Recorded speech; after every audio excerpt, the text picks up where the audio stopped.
तुम्ही कधी विचार केलाय की काही पुस्तकं आपलं आयुष्य कसं बदलू शकतात?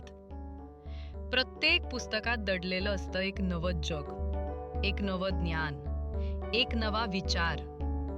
याच जगाची, याच ज्ञानाची आणि याच विचारांची चला एकत्र मिळून करूया हितगुज.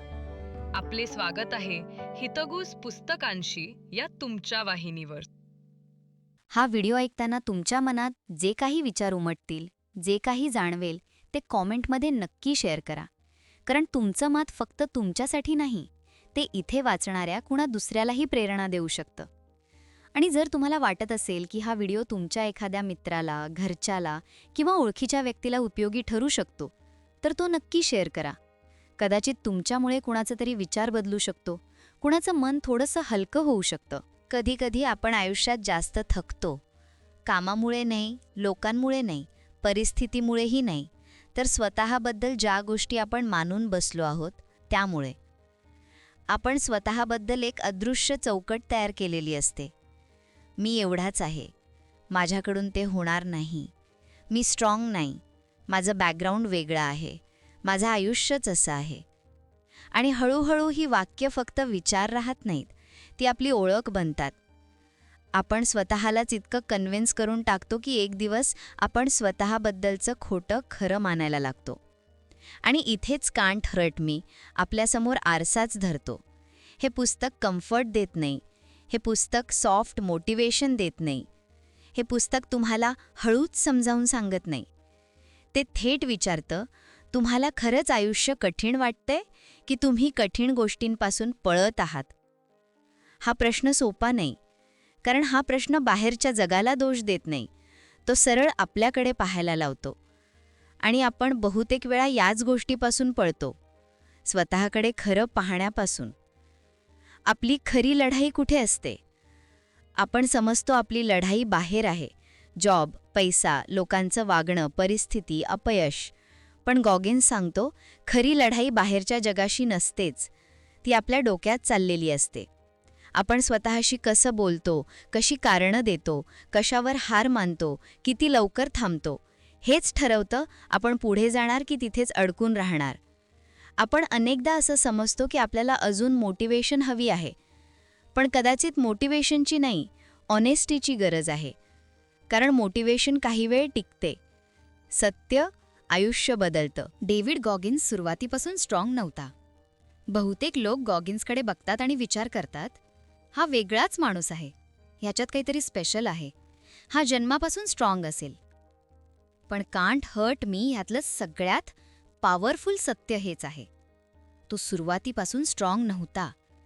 त्याचं बालपण भीती, हिंसा, अपमान आणि ट्रॉमाने भरलेलं होतं.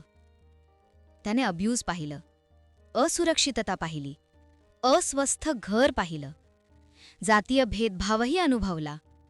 तो ओव्हरवेट झाला, डिरेक्शन हरवली, सेल्फ रिस्पेक्ट हरवला, कॉन्फिडन्स नव्हता, ड्रीम्स नव्हत्या. आणि अशा अवस्थेत बहुतेक लोक स्वतःबद्दल एकच गोष्ट मानतात, माझं आयुष्य असंच आहे, मी बदलू शकत नाही, माझ्यासाठी मोठं काही नाही. पण गॉगिन्सने एक वेगळी निवड केली. तो स्वतःच्या दुःखात राहिला नाही, त्याने स्वतःला दुःखातून पुन्हा घडवायला सुरुवात केली. आणि हाच या पुस्तकाचा कोर आहे. तुमची सुरुवात तुमचं भविष्य ठरवत नाही. आपण स्वतःला कमी का समजतो? कारण आपण आपल्या भूतकाळाला पुरावा मानतो. मी आधी हरलो होतो, माझ्याकडून आधीच जमलं नव्हतं, मी आधीच कमी पडलोय. मग मन आपल्याला सांगतं, पुन्हा प्रयत्न करून काय उपयोग, जिथे आहेस तिथेच राहा, जास्त उंच जाऊ नकोस, पडशील. हे प्रोटेक्टिव्ह वाटतं, पण खरं तर हे सेल्फ सॅबोटाज असतं. गॉगिन्स सांगतो, तुमच्या डोक्यातला आवाज तुम्हाला वाचवत नाही, तो तुम्हाला लहान ठेवतो. हा आवाज तुम्हाला आरामात ठेवतो, पण त्या आरामात तुमची वाढ मरते. विक्टिम माइंडसेट किती धोकादायक असतो. विक्टिम माइंडसेट नेहमी मोठ्या शब्दांत येत नाही, तो खूप सटल असतो. माझ्याकडे वेळ नाही, माझ्याकडे सपोर्ट नाही, माझ्या घरची परिस्थिती वेगळी आहे, माझं लक खराब आहे. या सगळ्या गोष्टी खऱ्या असू शकतात, पण प्रश्न असा आहे, तुम्ही या गोष्टींना कारण म्हणून वापरता आहात की निमित्त म्हणून? कारण आणि निमित्त यात मोठा फरक आहे. कारण स्थिती समजावून सांगतं निमित्त तुम्हाला थांबवून ठेवतं. गॉगिन्सचा सर्वात कठोर पण प्रामाणिक संदेश हा आहे: तुम्ही जे काही सहन केलं त्याची जबाबदारी तुमची नसेल, पण पुढे काय करायचं याची जबाबदारी तुमचीच आहे. हे ऐकायला कठीण आहे, कारण हे आपल्याकडून कंट्रोल परत मागतं, आणि कंट्रोल परत मिळाला की एक्सक्युजेस मरायला लागतात. अकाउंटेबिलिटी मिरर म्हणजे स्वतःचा खरा चेहरा. गॉगिन्सने एक शक्तिशाली टेक्निक वापरली, अकाउंटेबिलिटी मिरर. तो रोज आरशासमोर उभा राहायचा आणि स्वतःलाच सत्य सांगायचा. नाटक नाही, खोटं मोटिवेशन नाही, सकारात्मकतेच्या नावाखाली फसवणूक नाही, सरळ सत्य. तू आळशी आहेस, तू स्वतःपासून पळतोयस, तू तुझ्या क्षमतेइतकं जगतच नाहीयेस, तू एक्सक्युजेस बनवतो आहेस. बहुतेक लोक आरसा वापरतात दिसण्यासाठी. गॉगिन्सने आरसा वापरला खरं पाहण्यासाठी, आणि हे खूप मोठं आहे. कारण जोपर्यंत तुम्ही स्वतःबद्दलचं सत्य मान्य करत नाही तोपर्यंत बदल सुरूच होत नाही. आपण अनेकदा स्वतःला प्रोटेक्ट करतो. मी ठीक आहे, मी माझ्या परीने करतोय, इतकं पुरेसं आहे. पण कधी कधी पुरेसं नसतं, आणि ते मान्य करणं ही कमजोरी नाही, तीच ताकद असते. कम्फर्ट झोन हा सगळ्यात गोड सापळा आहे. कम्फर्ट झोन आपल्याला कधीच धोकादायक वाटत नाही, कारण तो पेन देत नाही. तो फॅमिलियर असतो, सेफ असतो, प्रेडिक्टेबल असतो. पण इथेच मोठा ट्रॅप आहे. कम्फर्ट झोन तुम्हाला दुखवत नाही, तो तुम्हाला वाढू देत नाही.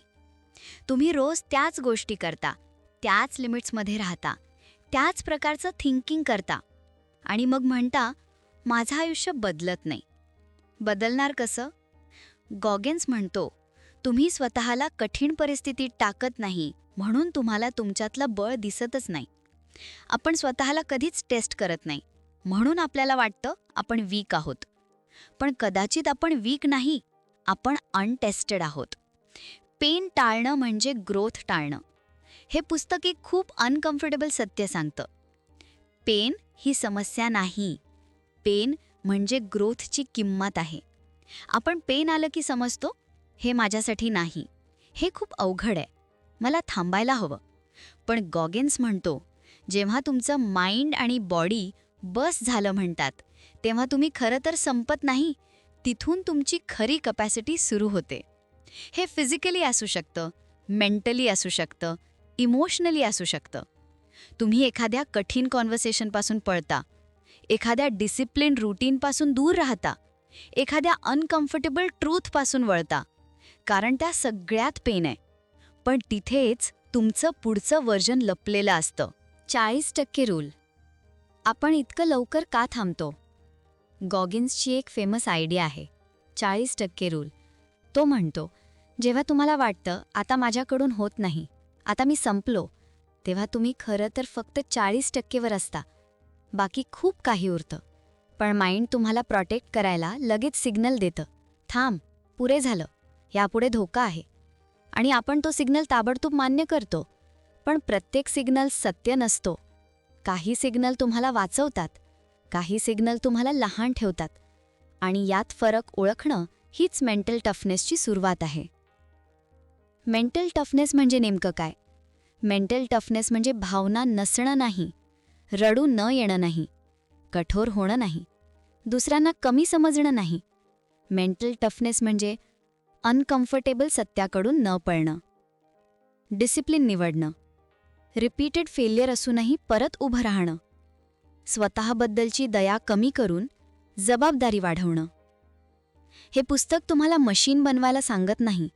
ते सांगतं, तुम्ही जितके समजता त्यापेक्षा जास्त केपेबल आहात. पण ते सिद्ध करायला तुम्हाला स्वतःकडून जास्त मागावं लागेल. तुम्ही स्वतःला काय सांगता? आपल्या डोक्यात सतत एक कॉन्व्हर्सेशन चालू असतो, माझ्याकडून होणार नाही, मी वीक आहे, मी असा नाही, हे लोक करू शकतात, मी नाही. गॉगिन्सचा मोठा मुद्दा हा आहे, तुम्ही ज्या गोष्टी पुन्हा पुन्हा स्वतःला सांगता त्या तुमची रियालिटी बनतात. म्हणून चेंज फक्त बाहेरून होत नाही, तो सुरू होतो त्या व्हॉइसपासून जो तुम्ही स्वतःशी वापरता. जर तो व्हॉइस नेहमीच एक्सक्यूज, ब्लेम, फिअर यांनी भरलेला असेल तर तुम्ही स्वतःचा सर्वात मोठा अडथळा स्वतःच बनता. सुरुवात कुठून करायची? हा सगळा विचार ऐकताना भारी वाटतो. पण प्रॅक्टिकली सुरुवात कुठून? गॉगिन्सचं उत्तर सिंपल आहे. सुरुवात ट्रूथपासून. तुम्ही कुठे पळताय? तुम्ही कुठे एक्सक्यूजेस देताय? तुम्ही कुठे थांबता? तुम्ही स्वतःला कुठे कमी समजता? हे लिहा, पहा, मान्य करा. कारण जोपर्यंत समस्या ब्लर्ड आहे तोपर्यंत बदल इम्पॉसिबल वाटतो. प्रॉब्लेम क्लिअर झाली की पाथ दिसायला लागतो. इथून पुढे काय बदलतं? जेव्हा माणूस एक्सक्यूजेस कमी करतो, विक्टिम माइंडसेट ओळखतो, कम्फर्ट झोनचा ट्रॅप समजतो आणि पेनपासून पळणं थांबवतो, तेव्हा त्याला पहिल्यांदाच स्वतःची खरी ताकद दिसायला लागते. तो मग मोटिवेशनवर जगत नाही, तो डिसिप्लिनकडे वळतो. तो मग प्रूफ शोधत नाही, तो काम करू लागतो. तो मग लोकांनी काय म्हटलं ह्यापेक्षा स्वतःने काय केलं ह्याला महत्त्व देतो. आणि हाच तो बिंदू आहे जिथून खरं ट्रान्सफॉर्मेशन सुरू होतं. कारण सत्य मान्य केल्यावर एक गोष्ट स्पष्ट होते, तुम्ही जिथे आहात तिथे राहणं ही आता निवड आहे. मोटिवेशन पुरेसं नसतं. आपण अनेकदा मोटिवेशन शोधतो, व्हिडिओ पाहतो, कोट्स वाचतो, इन्स्पिरेशन घेतो. पण काही वेळानंतर तो इफेक्ट संपतो आणि आपण परत जुन्या पॅटर्नमध्ये जातो. गॉगिन्स सांगतो, मोटिवेशन अनरिलायबल आहे, डिसिप्लिन परमनंट आहे. मोटिवेशन तुम्हाला सुरू करायला मदत करतं, पण डिसिप्लिन तुम्हाला चालत ठेवतं. डिसिप्लिन म्हणजे काय? डिसिप्लिन म्हणजे नेहमी परफेक्ट असणं नाही. तो आहे तुम्हाला जे करायचं नाही तेच करणं. जेव्हा मन म्हणतं, आज नको, थोडा आराम कर, उद्या करू, तेव्हा तुम्ही तरीही उठता आणि काम करता. ही डिसिप्लिन आहे. सफरिंगला ॲक्सेप्ट करणं. आपण सफरिंग टाळतो, पण गॉगिन्स म्हणतो, सफरिंग हा शत्रू नाही, तो शिक्षक आहे.